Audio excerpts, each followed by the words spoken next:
Здравей, Митко! Много силно състезание, 2 победи от 2 състезания. Какъв е коментарът ти? Мисля, че отбора се намира в доста добра форма. С Янаки се справяме чудесно, нямаме абсолютно никакви проблеми вътре, нито с автомобила, нито с записките и управлението му. Наистина едно силно състезание за нас. 5-та победа на Рали Сърбия. Дай Боже да направим и още. Какви са плановете за шампионата от тук нататък? По-уверен ли се чувстваш? Разбира се, имаме една комфортна преднина пред нашите конкуренти. От тук нататък вече не е необходимо да рискуваме толкова много, но предстои Рали България, така че там ще даваме всичко от себе си и използвам случая да поканя колкото се може повече зрители да посетят това рали. Здравей, Пепи! Щастлив ли си, че успя да се пребориш за втората позиция? Да, разбира се. След вчерашния слаб ден и вчерашните несполуки, които имахме, днес определено деня беше много по-добър за нас. Темпото ни се върна. Аз съм щастлив, че се чувствах спокоен в колата и времената го показаха. Харесаха ли те етапите от ралито? Да, етапите са невероятни сами по себе си. Вчерашните и днесните етапи са много различни като специфика, но като цяло ралито е много приятно и мисля, че това рали спокойно заслужава да стане кръг от европейски шампионат, защото и организацията, и публиката, и отсечките го могат да го направят това нещо.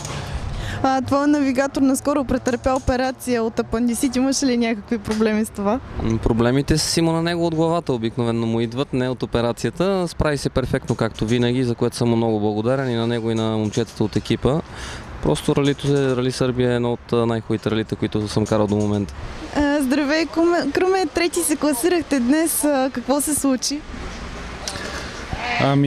Днес през втория ден, още на първата отсечка, имах проблем.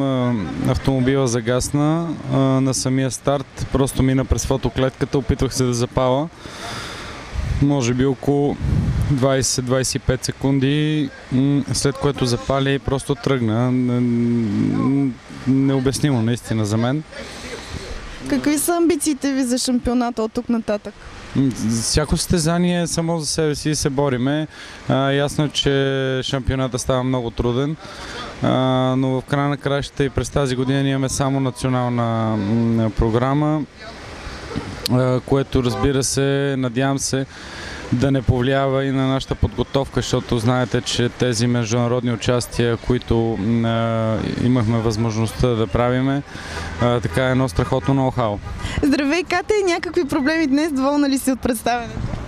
Доволна съм. Днешния ден беше по-добре. Естествено, аз не мога да пропусна Сърбия и Сливен без проблеми. На последния етап аз мислих, че хидравликата сдаде багажа, но се оказа, че се е скъсал ангренажния ремък. Но съм доволна, че все пак стигнахме до тук и се надявам, че сега ще им стигне времето да отстранят и този проблем. Моят главен механик, който отговаря за колата, не можа да дойде на това състезание и предполагам, че колата нарочно си показа всичките маймунджулъци и момчетата постоянно имаха много работа по нея. Но съм доволна, че завършихме, че всички са живи и здрави. Се надявам до година пак да дойда. Напоследък те виждаме основно в румънския шампионат. Ще дойдеш ли на Рали България? За съжаление няма да дойда на Рали България, защото имаме състезание в Румъния. Първото, което ще е на Макадам, с много нощни етапи и си мисля, че ще бъде много по-интересно от Рали България. Здравей, Марио! Работи ли ръчната днес? Както винаги не, но се радвам, че завършихме. Имахме много проблеми, четвъртата скорост нямаше просто. И както знаете, от вчера с предното ляво качване имахме разбити тампони и колата изобщо не седеше в пътя. Но важното е, че сме тук на финала и се радвам, че успяхме да завършим, да оправдаем спонсорските средства. Благодаря ти!